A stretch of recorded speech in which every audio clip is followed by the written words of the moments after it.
भारत द्वारा पाकिस्तान पर की गई एयर स्ट्राइक के बाद जहां एक ओर देश भर में भारतीय सशस्त्र बलों की सराहना हो रही है, वहीं बीकानेर में सेना के रिटायर्ड अधिकारियों ने इस जवाबी हमले पर प्रतिक्रिया देते हुए कहा कि यह कार्रवाई न सिर्फ राष्ट्रीय सुरक्षा के लिए जरूरी थी, बल्कि देश के शत्रुओं को एक कड़ा संदेश भी है कि जब भारत हर हमले का जवाब अपने अंदाज में दे सकता है।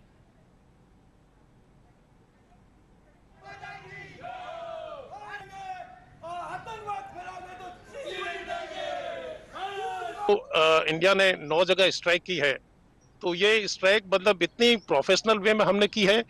कोई भी जो अपने जो एक लड़ाई के जो दायरे में रख के हमने कोई international border line of control cross नहीं की है। यहीं से ग्राउंड के जरिए, एयर के जरिए और ड्रोन के जरिए इनके जो 9 निशाने थे, जो मिलिटेंट कैंप्स वगैरह थे, 9 के 9 निशाने बर्बाद किए। और मेरे हिसाब से कम इनकी जो कैजुअलिटी हुई है 250 से 300 मिलिटेंट की कैजुअलिटी हुई है।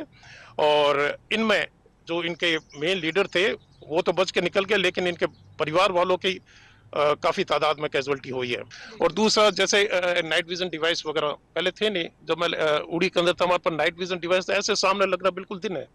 तो सामने एक एक ये मूवमेंट हम ये देखते, एक एक मूवमेंट देख कर आप दुश्मन को खत्म कर सकते हो। भारत सरकार ने बहुत अच्छा कदम उठाया है ये, और सोची समझी चाल जो पाकिस्तान की थी उसके लिए भारत के तीनों सेनाओं के सेना अध्यक्षों ने प्रधानमंत्री मोदी जी के साथ केंद्र मिलकर एक अच्छी रणनीति तैयार की, और जिसका खामियाजा पाकिस्तान को भुगतना पड़ा। पाकिस्तान के जो भी मेन इंपॉर्टेंट जिसकी बात करें हम, जैसे मोहम्मद का मान लो, हिजबुल मुजाहिदीन का मान लो, लश्कर ए तोयबा का मान लो, जो उनके आतंकवादी ठिकाने थे उनको न्यूट्रलाइज किया।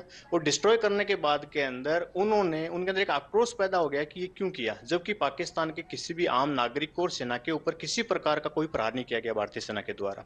लेकिन ये तो क्या हो गया, भारत के अंदर एक गुमराह की स्थिति पैदा करेगी, और पाकिस्तान के लोगों ने भारत के ऊपर एक इल्जाम लगाने की कोशिश करी कि नहीं, हमारे इन ठिकानों के ऊपर आप लोगों ने आतंकवादी गुटों के ऊपर जबकि हमला किया, जबकि उन्होंने ये बोला गया कि हमारे ऊपर आतंकवादी गुट भी हमारे ही परिवार के लोग हैं, जबकि इनको इस प्रकार का किसी प्रकार का कोई भी अंजाम नहीं लगाना चाहिए था। और उसके अगेंस्ट जब पाकिस्तान ने इसके ऊपर कार्रवाई करी, तो पाकिस्तान ने क्या किया, एक HQ-9 है जो कि चाइना से लिया हुआ एयर डिफेंस सिस्टम है, जिसका इस्तेमाल किया भारत के खिलाफ बहुत सारे ठिकानों के ऊपर। जैसे भारत की बात करें तो आप रजौरी है, पुंछ है, अमृतसर है, जम्मू, आपके इधर नीचे अपने बीकानेर की बात करें तो नाल फलोदी तक इन्होंने बहुत जगह के ऊपर एयर डिफेंस का इस्तेमाल करने की कोशिश की थी। लेकिन भारत के पास में भी बहुत जो 400 की बात करें, बहुत अच्छा एयर डिफेंस सिस्टम है। उनने सबको, इन जितने भी इन्होंने हमले करने की कोशिश, इनको सबको न्यूट्रलाइज किया।